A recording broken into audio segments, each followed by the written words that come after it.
There we go. Excellent. All right, let's go ahead and get started.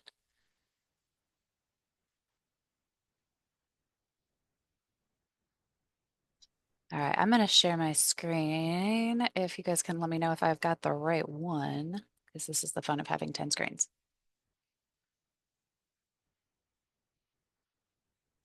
Awesome. Look good? All right. Welcome, everybody. This is the Chicago Marketo Users Group meeting for January 28th. We are thrilled to be joined by Ahmed Datoo today to talk about some AI use cases. Before we get started, though, as is typical, we do ask that you do not promote or pitch yourself, your products, your services to any of our mug members, and not contact mug members outside of this group without their permission. We try very hard to make sure that Chicago is a safe place to discuss use cases, ask questions without judgment, and without the information being shared outside of the organization. We will reserve time at the end of today's session where we will go off of the recording. If you do have questions to ask that you don't want on a recording that would be shared publicly, but we do have that available, and we ask that you be considerate of our fellow attendees. We are recording this session, as I mentioned, so we do ask that you keep your microphones muted unless you are asking a question. We will have the chat box open. We will be monitoring that throughout the session, so please do ask questions. This is intended to be engaging and a learning opportunity for you to get as much value out of our time as possible. You're also welcome to come off mute and ask a question if you feel more comfortable with that as well.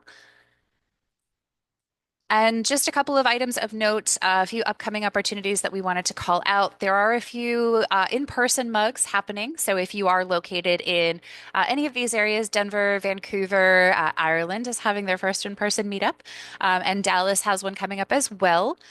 There are also a few virtual sessions coming up over the next few weeks. APAC has their VMUG coming up on February 12th, and February 13th is the next round of the Marketo Champion Office Hours.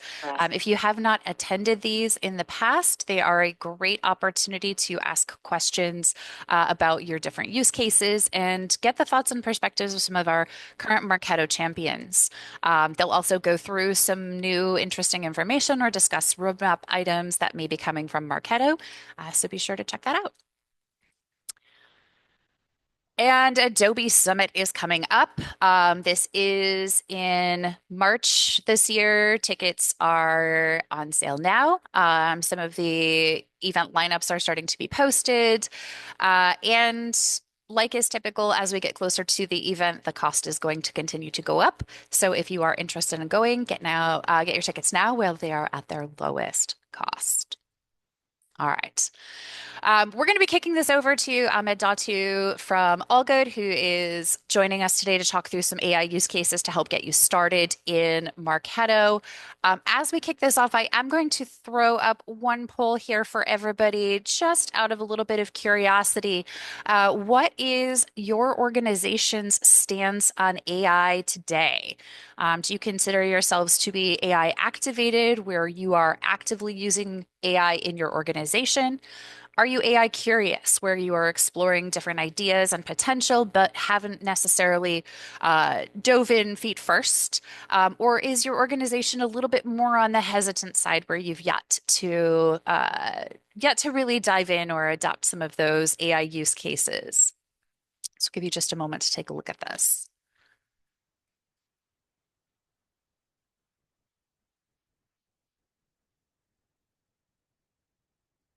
Got a really interesting split happening here. All right, I'm going to go ahead and publish this through. So it looks like we are at a pretty even split between the AI activated and AI curious. Hmm, interesting. Well, with that, Ahmed, I'm going to turn it over to you to kick us off. Let me unmute myself. That would help.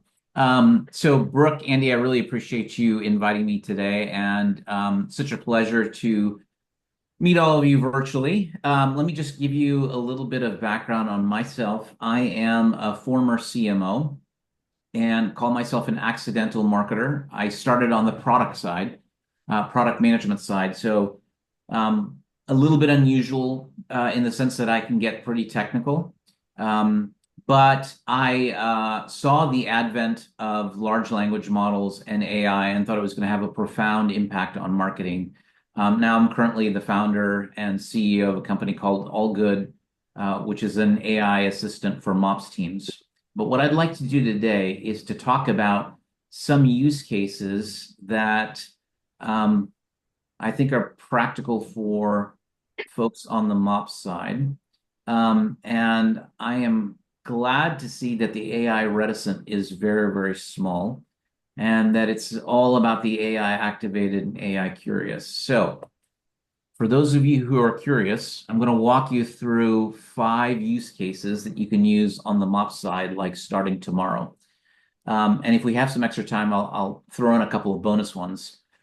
So, what I want to do is I'm going to spend the next, let's say 30 minutes doing a couple different things. One, I'm going to give you a lay of the land of just like what's happening on the AI front, some common terminology, and then I'm just going to dive straight into some use cases. And this is going to be very hands-on, like we'll go through the prompt, how we ended up creating it, and then what the end result is.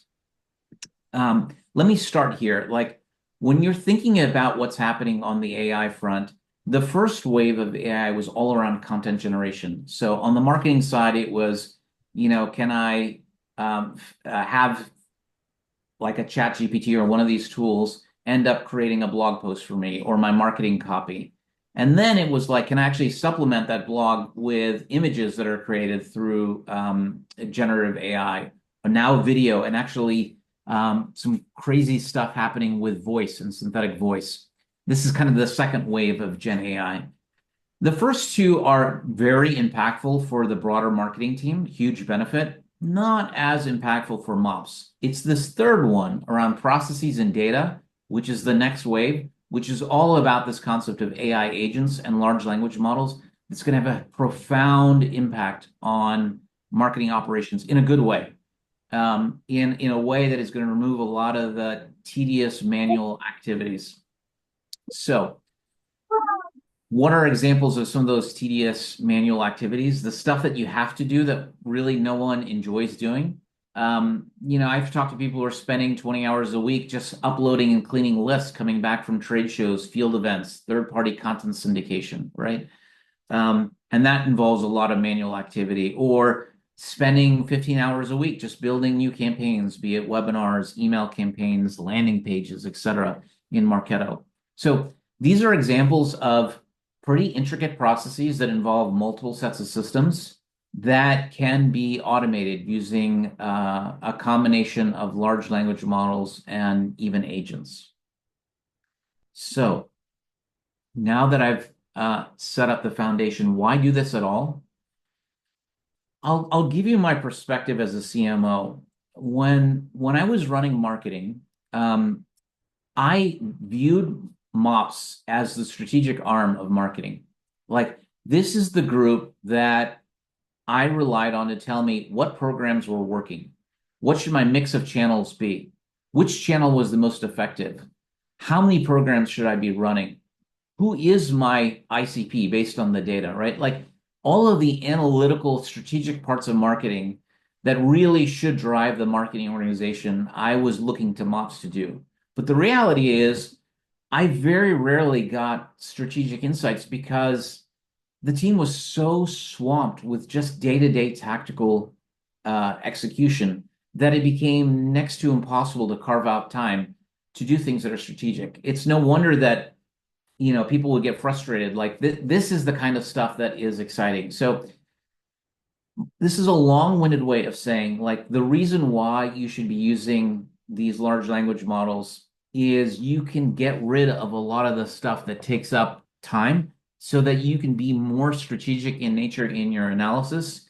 That is ultimately going to drive the business forward. It's also going to drive your career forward.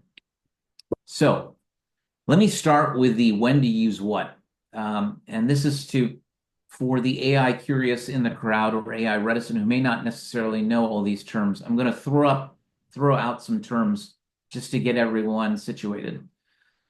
And when do you use which tool? So ChatGPT and Claude. ChatGPT is from a company called OpenAI. Claude is from a company called Anthropic. I would say these are very good for ad hoc needs. You've got a specific question, like I will all the time go to ChatGPT or Claude and ask about something Marketo related, rather than go read the manuals. I'll just be like, how do I do this? Where do I find this? Right? Very good for these ad hoc kind of requests.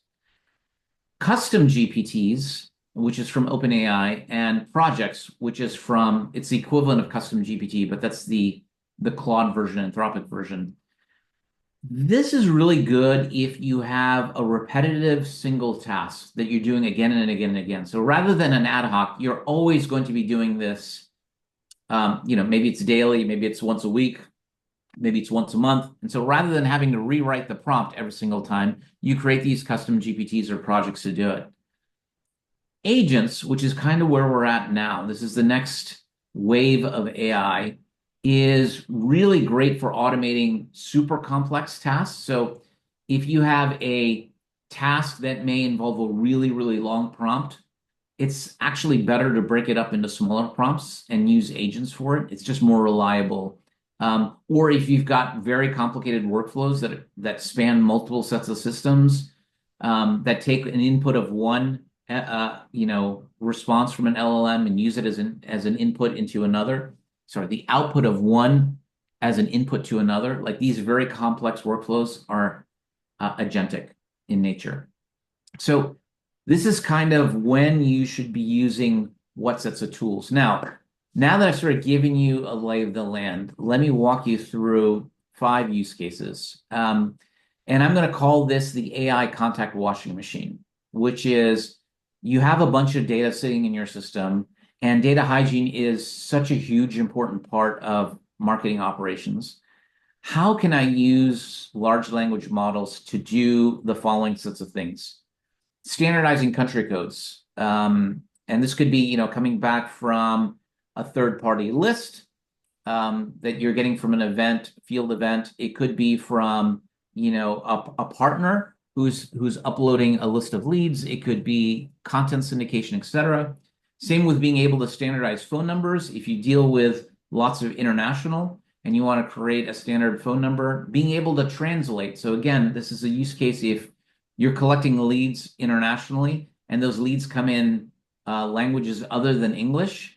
Those are leads that are not being picked up in your lead scoring, your lead routing rules because they're not in English. So how do you go about translating those job titles?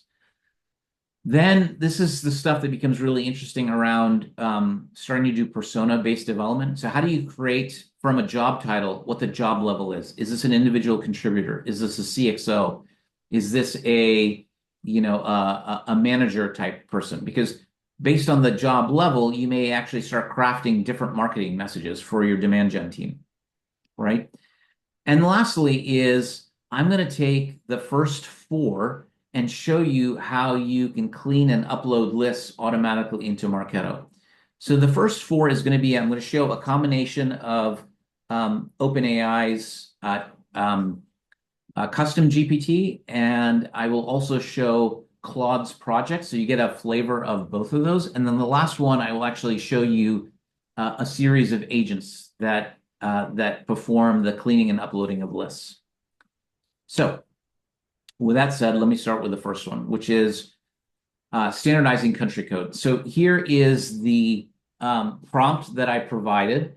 And for this custom GPT, I actually provided a list of ISO country codes. So this is, a map of all the countries in the world and what is their 2-letter abbreviation.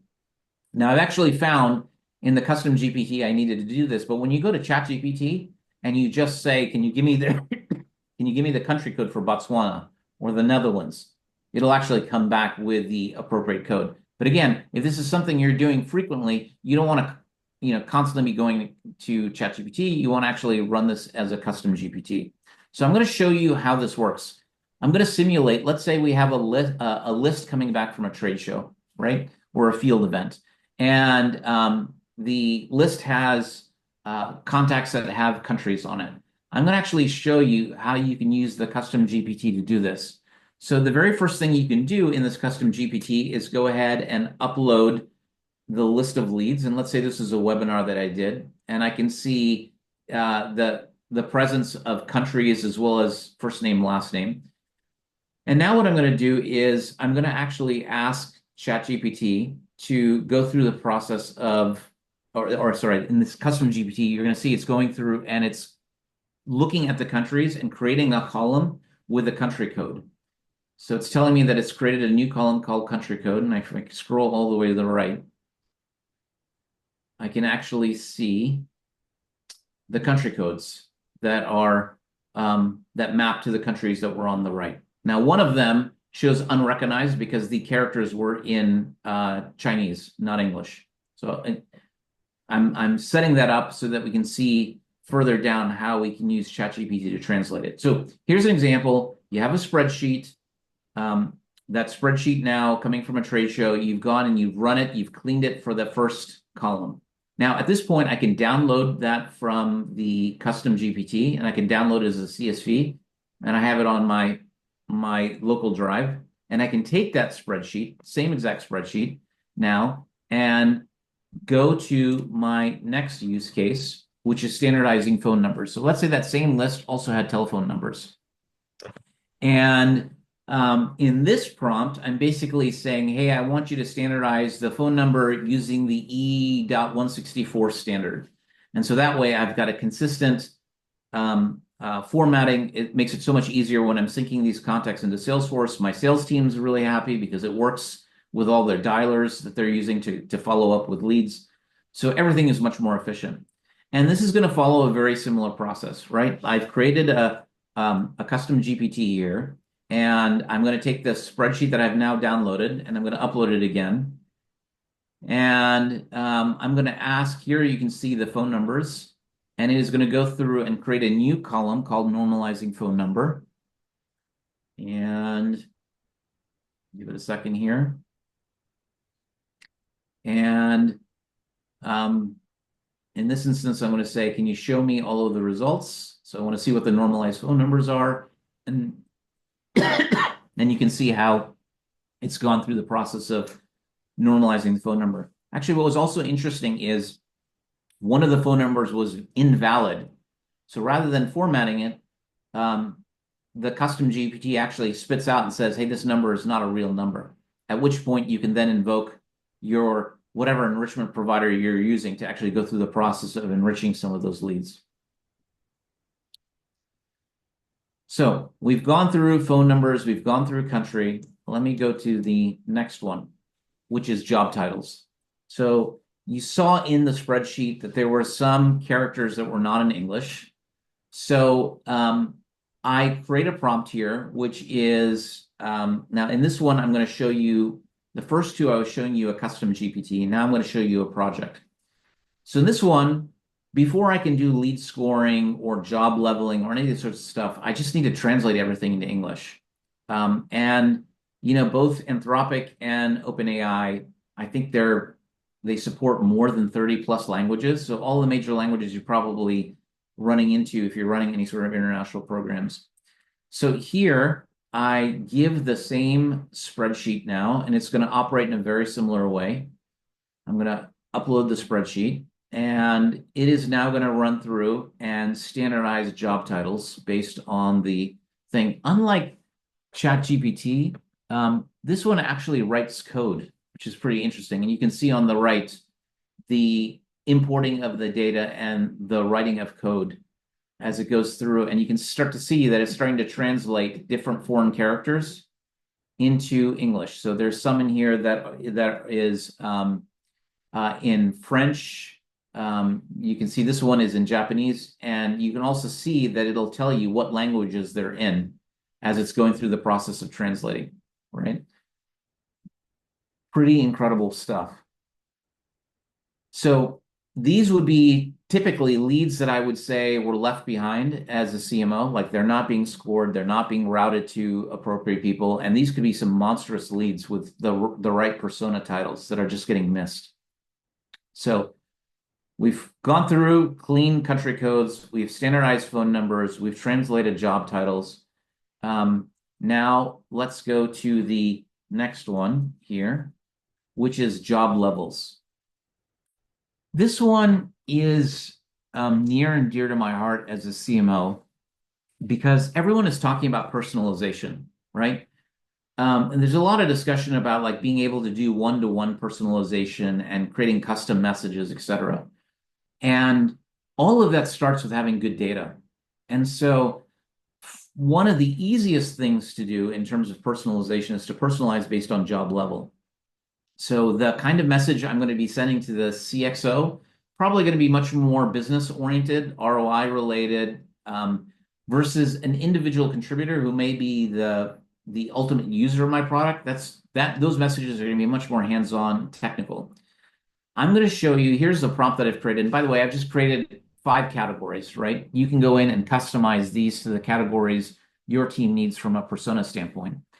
And what you'll see with, in this instance, Anthropic, is you'll see Claude go through and create the job level just based on the job title.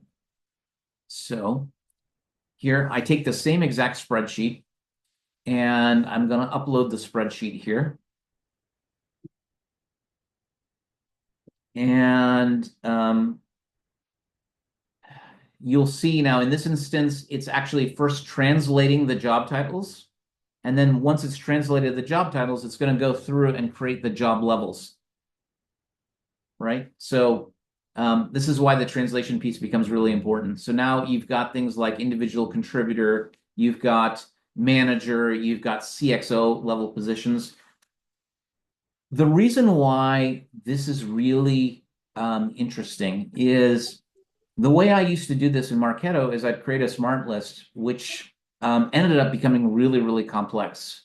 It would be a series of if the job title contains this, or this, or this, or this, or this, and make sure to exclude this, right?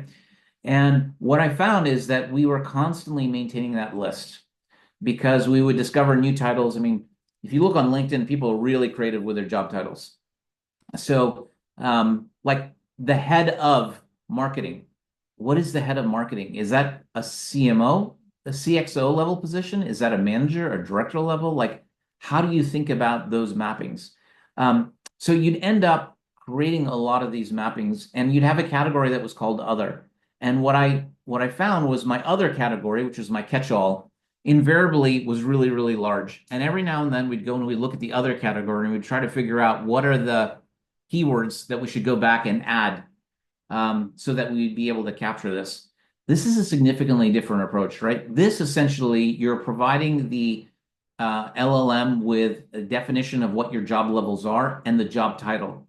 And it's going off and trying to figure it out on its own and reason through it. So, and you can see like it's gone through and identified these levels just simply based on the job title. So there's no like it contains this, it contains that. So it's a significantly easier way of doing titles and job leveling.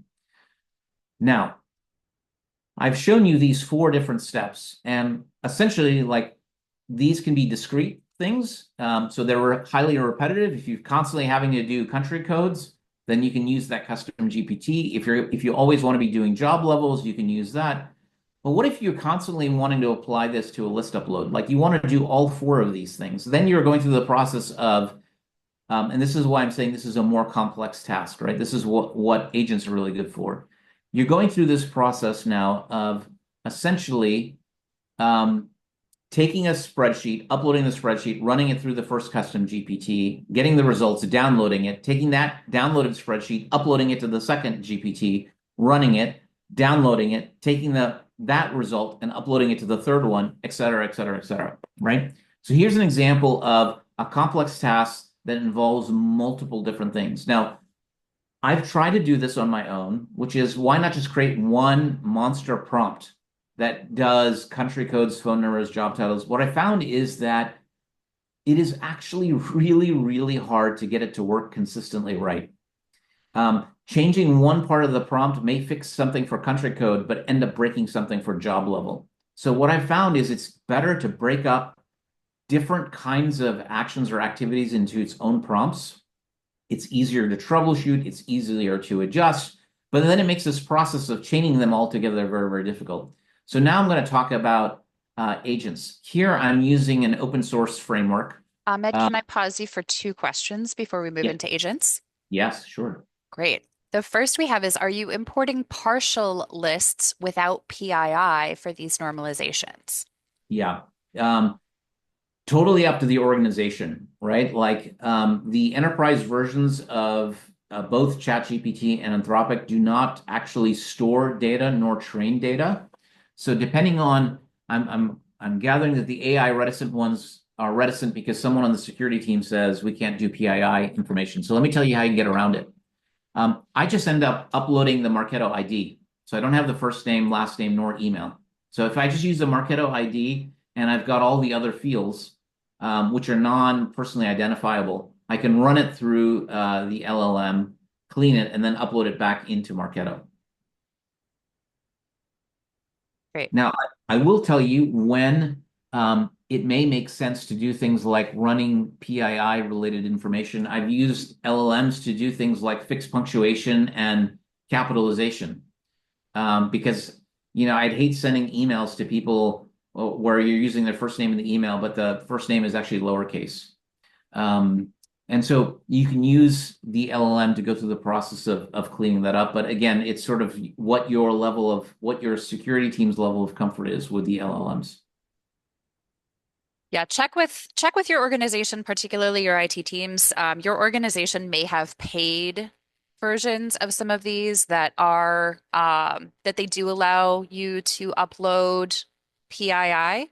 Um, so check with your org. I know ours, we actually have a couple. We have Azure OpenAI at ours, and we have Copilot. So your teams may have something available for you. You can The other, also go ahead, and then I've got a oh, caveat. nope, go ahead, because I was going to move to the next question that we had. No, I was going to say you can also get around some of that if you're using the Marketo API as opposed to upload download, which does not require you to have the Marketo email in order to reload the list. The API can run off of the Marketo ID, which is obviously anonymous. API can be a bit daunting for some people, but definitely an avenue for kind of bypassing some of your security concerns with your teams if that arises. Awesome. The next question we had was, how do you contend with accuracy, such as job Mm. title, at a manageable level? That is a great question. And I will counter the question with a question, which is how do you maintain accuracy for those monstrous smart lists that you end up creating? It's tough. Like the thing with these large language models is they do make mistakes, and that's for sure. And so here's what I found to help with the definitions of these job levels, which is they're not always going to get right. What I've actually found is there's this concept with prompting called single shot prompting, which is the idea that if you, as part of your prompt, provide examples of what you consider acceptable versus what is not acceptable, it actually gets smarter about its classifications. So typically what I'll end up doing is start with a list of 100 contacts, right? And I will run it through the LLM and get back the results and see if the classifications make sense. If they don't, and there are some mistakes, then I'll use those examples and I go back to my prompt and I'll say, for example, this title is an example of a CXO. This title is an example of of a VP. Like the head of, marketing, I would say is an example of a director level position. So you can do some of these single shot prompts where you're providing additional context to the LLMs and they get infinitely, infinitely better. So that's one thing. The second thing is, even though I've talked about the smart lists and the filters that you could end up using as being complex, they are highly accurate. Like if you create a smart list that is looking for a specific keyword, it's going to find it, right? So another way of thinking about this is rather than going through and running it against all of your leads, maybe you've already created job levels in Marketo and you've got an other bucket. I would take that other bucket and run it through the LLM because depending on how big that other bucket is, it's not being caught by some of your other rules. You're probably going to catch anywhere between, I mean, I've seen this with clients that we work with, anywhere between like 10 to 30% of those leads are being misclassified into other. They should be classified in one of the other job roles. So that's another way of thinking through this. But yeah, you're going to have to tolerate some levels of errors, but it's going to be the equivalent of errors when you're setting up, a traditional rules-based approach to doing something like job levels. Awesome. Thank you. So I'm glad there was the comment about using the API in particular to upload and download a list. Absolutely. And now here, let me show you how you can use that API as an agent. So I've created a series of agents. So I have one agent that is just doing country codes, one that is just doing phone numbers, job titles, and the last one is an agent that is going to take the list, call the Marketo API, and upload the list directly into Marketo. So this notion of having to go to the spreadsheet and upload it can be all automated. And again, I'm using an open source framework called LangChain. It does require some development to put together, but I wanted to show you of like an example of agents. So let me go ahead here and show you. So here is a spreadsheet that I'm going to go ahead and upload. So I will give this spreadsheet contents, and then you'll see on the right, the agent is going through and did the country codes, then did the phone numbers, now is translating job titles, creating job levels, and the very last thing it's going to do is now connect into Marketo and upload it directly into Marketo. And there we go. It's uploaded the content. So you get a sense here of like what was a series of custom GPTs can now actually be chained together into a complex workflow, all the way to that very last step, which is uploading into Marketo. So again, this is why I'm so excited and why a lot of the people in the industry who are following AI are really excited about agents, because you can basically create agents to do any number of different things. And then you can start pooling those agents together to do a variety of different tasks and all the way to completion.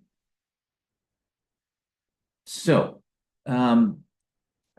we have some extra time, so I'm going to show you a couple of bonus ones. Now, I haven't created the custom GPTs for these, but I'm gonna seed some additional ideas for you. So we've talked about job levels. You can easily do job roles.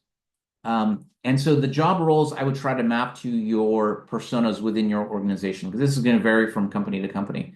But you can essentially create job roles like, is this person in IT? Is this person in procurement? Is this person in whatever different function that you're trying to go after? And again, you can provide the LLM with a job title, and based on the job title, it'll go through the process of creating the job role. And this one's an interesting one because the title is in French. It translates it into English and then basically says, this is an example of an IT position. And you can see the description that's being provided. So again, when you're starting to think about personalization and personas, now you can start saying, like, if you end up creating these custom objects for job level and job role, you can then begin creating smart lists in Marketo, which is like, I want to target any CX level position in IT. And boom, you got that. Or I want to target any individual contributor in the engineering organization. Boom, you're able to create that list, right? Based on these categorizations that you've done. Then you can start doing some really interesting things around scoring. And I'm going to call this a persona score. So let's say you've got the job level, whether it's a CX level, individual contributor, you have the job role. So now you know what are the job roles that, in terms of your persona, that the sales team really has success with. Then you can layer on firmographic information like the size of the company, whether it's revenue or employees, the industry, because maybe there's some verticals that are better suited for you. And each of these, you're going to define prompts that are specific to your company. And essentially you can have the LLM take a particular lead contact and based on just the job title and some firmographic information about the company, come back with a persona score. Like this is a strong fit for our persona or it's a weak fit for persona. And from those scores, you can then layer on whatever your lead routing rules are, however you're promoting your MQLs to SALs or SQLs, right? You can start using some of those lead logic. So, I mean, we're just scratching the surface about what's possible with these large language models. I'd like to start with the data one because it's the easiest in terms of being able to create value. It's less complex than having to use rules to clean the data. And it's the biggest bang for the buck because you can now start to offer a strategic view around like, hey, what if we were to do demand gen campaigns around specific personas? And you're going to get much better targeted messages, much better responses, much better follow through. And ultimately, that's going to build pipeline, right?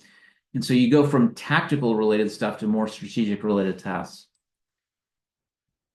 So let me open it up to questions. This is my LinkedIn profile. Go ahead to connect with me. I think we're going to provide a copy of this presentation so you can see the prompts. But if you connect with me, I'm also happy to send you the presentation email down below.